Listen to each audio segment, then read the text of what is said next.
જૂનાગઢ જિલ્લાના માળિયાહાટીના ભવ્ય રામ મંદિર શિલાન્યાસ પૂજન કાર્યક્રમ યોજાયો હતો। જૂનું જર્જરિત રામ મંદિર તોડીને નવું મંદિર બનાવવાનો નિર્ણય લેવામાં આવ્યો હતો। માળેશ્વર મંદિર પાસે નવું રામ મંદિર નિર્માણ કરવામાં આવશે અને 50 લાખના ખર્ચે ભવ્ય રામ મંદિર બનાવવામાં આવશે।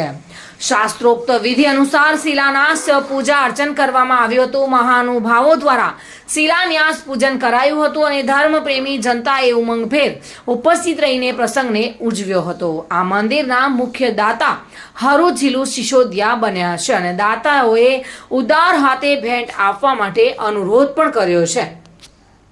તે જૂના પુરાણા રામચંદ્રજી મંદિર વર્ષોથી જે જીવતી જાગતી શોધ અને શ્રદ્ધાનું પ્રતીક એવા મંદિરમાં અસંખ્ય લોકો આશીર્વાદ મેળવતા એ મંદિર જીર્ણોદ્ધાર કરવાની જરૂરિયાત પડતા અન્ય જગ્યાએ બહોળી સંખ્યામાં થાય એ માટે જીલુભાઈ લખાભાઈ સિસોદિયા તરફથી હરસુરભાઈ તરફથી 5 લાખ રૂપિયા ભેટ આપીને પ્રારંભ કરવામાં આવ્યો।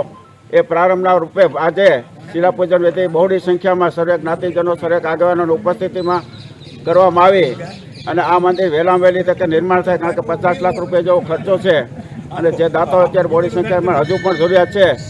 એટલે સર્વેને વિનંતી કે જે લોકો દાન આપવા ઈચ્છતા હોય તે સભાપતિ અમીશભાઈ સિસોદિયાનો સંપર્ક કરી અને આપી શકે છે અને સારામાં સારું મંદિર નિર્માણ થાય। લોકોની અપેક્ષાઓ છે, અપેક્ષાઓ વહેલામાં વહેલી પરિપૂર્ણ થાય એના ભાગરૂપે આજે શિલાપૂજન વિધિ કરવામાં આવ્યું છે। જે દાતાઓએ દાન આપ્યો છે એનો આભાર છે। રામ મંદિર નવનિર્માણ સમિતિની જવાબદારી છે મારી પાસે। આજરોજ માળિયા ખાતે નવનિર્મિત શ્રી રામચંદ્રજી ભગવાનના કલાત્મક અને શિખરબર મંદિરની શિલાપૂજન વિધિ કરવામાં આવી છે। મોટી સંખ્યામાં દરેક સમાજના આગેવાનો, કાર્યકરો, મિત્રો હાજર રહ્યા। દરેક સમાજના મિત્રો, આગેવાનોને હાથે આપણે શિલાપૂજન વિધિ કરાવી। મારે રામ ભક્તો અને ધર્મપ્રેમી જનતાને એટલી જ અપીલ કરવાની છે કે આ મંદિર નિર્માણનો ખર્ચ અમારે 50 લાખનો અંદાજિત છે અને 6 મહિનાની અંદર આ મંદિર પૂર્ણ કરવાની કોન્ટ્રાક્ટ જે સોમપુરા બ્રાહ્મણોને આપ્યો છે, તો ધ્રાંગધ્રાવાળા ભાઈઓને।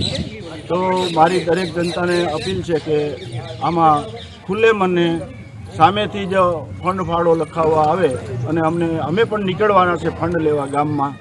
દરેક સાથ અને સહકાર આપી અને અમારું આ ધર્મનું કામ જે છે એમાં સંપૂર્ણ સાથ સહકાર આપે। પ્રતાપ સિસોદિયા સાથે bureau report, today Gujarati news.